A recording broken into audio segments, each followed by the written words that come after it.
Hi, my project is called VVRRM, Vehicular Vibration-Based RR Interval Monitoring System. This is a collaborative work with Fusion Pen, Symphogia, Canyon Zeng, ASL, and Pacing. So, why do we want to monitor RR intervals in a car? This is because we're interested in stress and fatigue while driving. Stressed drivers have lower situational awareness and reduced decision-making ability, and they are 5 times more likely to cause fatal accidents. So if we can help drivers manage stress, then we can cause them to be safer drivers. Driver fatigue is involved in about 20% of road accidents. So if we can alert tired drivers to take a break, we can get them off the road and also lead to safer driving. But what are RR intervals, and how are they linked to stress and fatigue?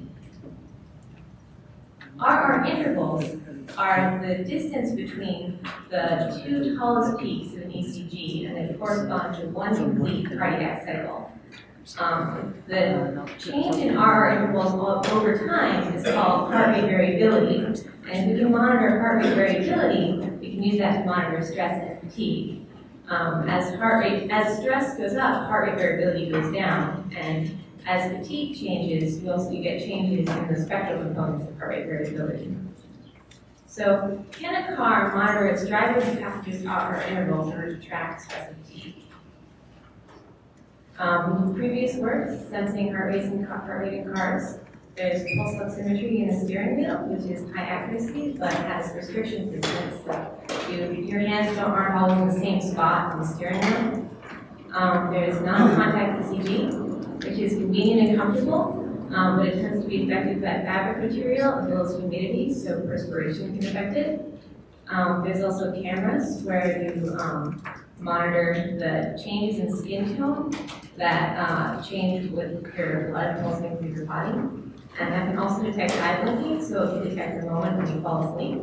But it's very susceptible to changes in lighting, such as, say, if you're driving through trees, the flickering that comes with the different changes in shadows would affect that.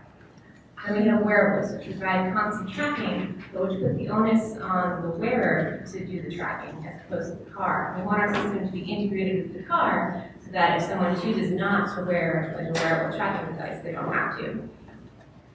So in order to handle these sensing constraints, we propose to put accelerometers in the the backrest of the car seat in order to detect the movement of heartbeats. So when your heart beats, it causes your chest to move, which causes the seat you're sitting in to vibrate slightly. And we can pick up those vibrations with accelerometers. The solution is ambient and integrated in the car, it's unobtrusive. It doesn't require holding the steering wheel the way that pulse oximetry does. And it's resilient to environmental factors such as light, sound, humidity, and clothing material. This previous work sensing heart rate with vibration. This includes geophones in a bed on tracking through a mattress that while you sleep. This wouldn't work in a car because you can't put a mattress in a car. Accelerometers and smartphones, which is great because you just need to carry your smartphone and the smartphone can track your heart rate.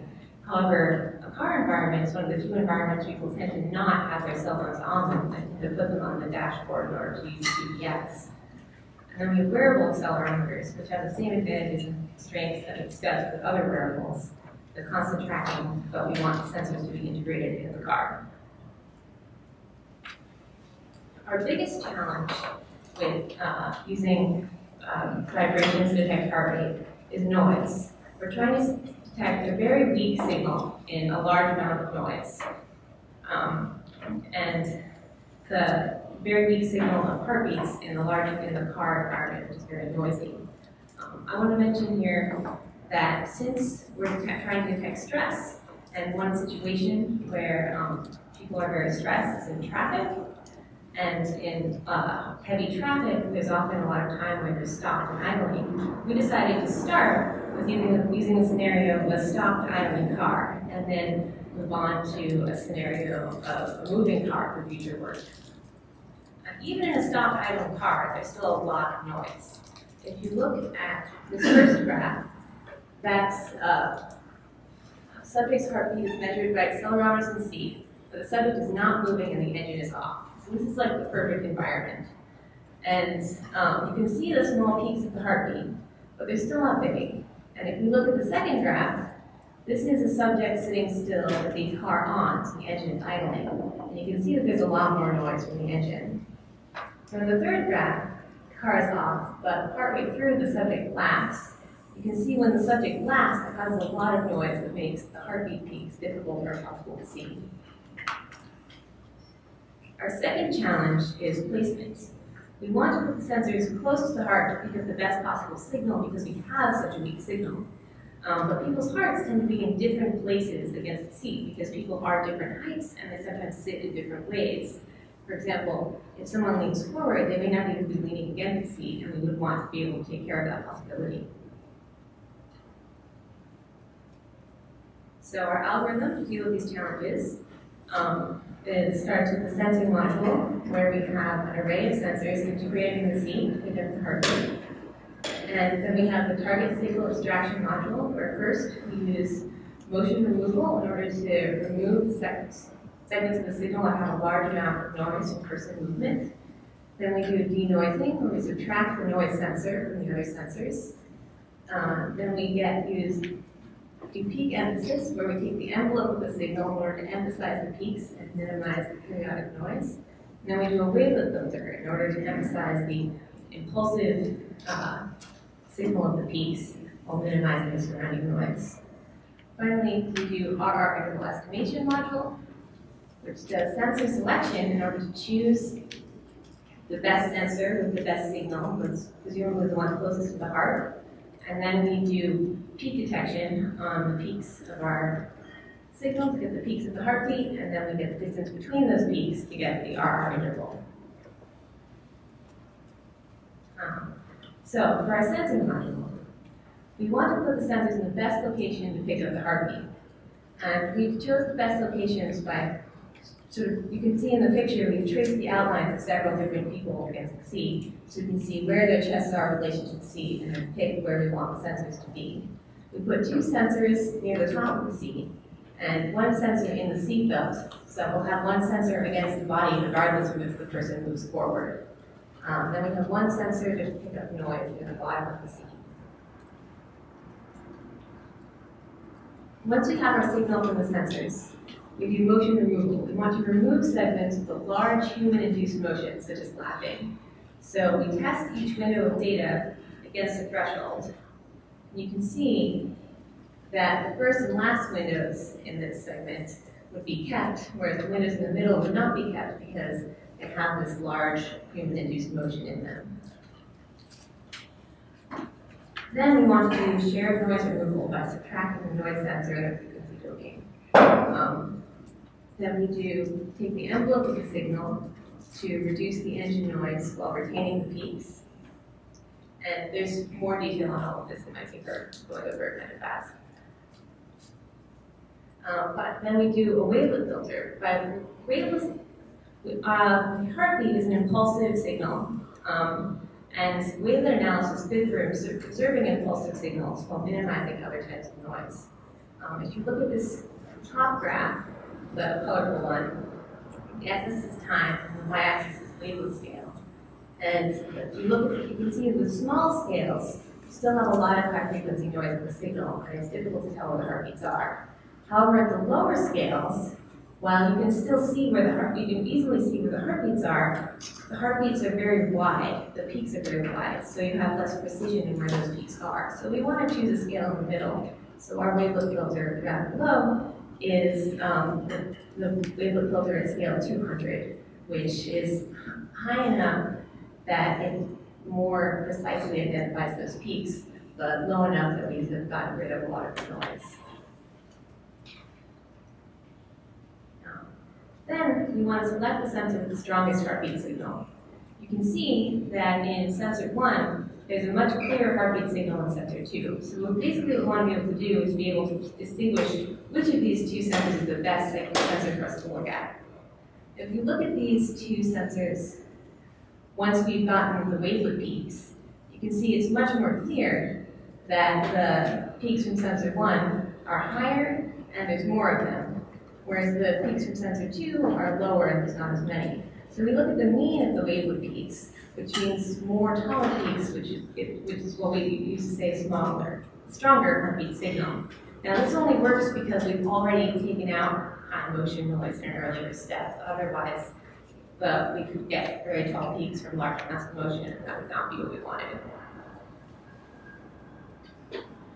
Finally, we do peak detection. Get the peaks of the heartbeat peaks. We use some heart rate heuristics to detect the correct peaks. For example, we know that we're not looking for a heart rate that's higher than 150 for resting heart rate. So any peaks that are closer together than 150, we discard the lowest peak. Once we've gotten the peaks, we look at the distances between the peaks, and that's our interval.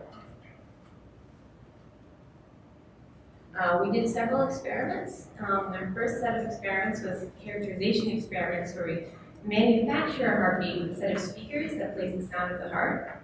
We're not actually interested in the sounds that we're making, but we're interested in the movement of the speakers against the seat, which is why we randomized the speakers to the seat there, so that the low frequency movement of the speakers will move against the seat, and that will simulate the movement of the chest as the heart beats. Here we tested different heights by moving the speakers up and down. We tested different heart rates by changing the tempo of the heart rate that we played. And we tested different engine speeds by revving the engine at different speeds while we played the heartbeat. We found that different rates and different engine speeds did not affect the accuracy of our algorithm. For different heights, we found that sensor selection worked well for choosing the correct sensor to minimize the error. You can see here in this graph, the x-axis is the distance of the speakers from the center of the seat. So at -15, the speakers are at the bottom of the seat, and then we move them up by 5 centimeters each time until at 15, the speakers are sitting at the top of the seat. And the red line is a single sensor, which happens to be on the top of the seat. And you can see that with just that single sensor, it gets good results for when the speakers are near the top of the seat. But as the speakers move away from the sensor, it gets increasingly poor results. Whereas when we used all of our sensors and have sensor selection, then we get lower error all the way across. We don't just want to do evaluation of speakers, we want to monitor real people, so of course we need to have some real people in our evaluation. We used 4 subjects, and each subject did a different activity. So one person talked a lot, one person watched a series of funny videos and laughed all the time, one person fidgeted, and one person sat quietly with no motion. So in this graph, you can see the x-axis is each person and their primary activity. And the bottom graph is the amount of data that was discarded by the motion removal algorithm. So you can see that when there was very little motion, not much data was discarded, but when there was a lot of motion, like laughing, a large percentage of the data was discarded. Now, this seems like a problem until we think about the fact that most drivers do not laugh continuously while they drive. So we're going to have more periods that are like no motion than periods that are a lot like laughing. Top graph shows the absolute mean error for each person with and without the motion removal algorithm. So we can see that without the motion removal algorithm, when we don't remove any data, we have a much higher error. And when we do remove data, our error is much more reasonable, under the 100 milliseconds, defined in the literature as being appropriate for doing heart rate variability. So we can conclude from this that our motion removal algorithm is effective, and the subject activity greatly affects the result. In conclusion, we use ambient car seat vibration to monitor the RR intervals of the subject with your car, with a mean absolute error of 53 milliseconds. We characterize and remove car engine noise and noise from person movement, and we use sensor selection to accommodate different heights and sitting positions. Thanks.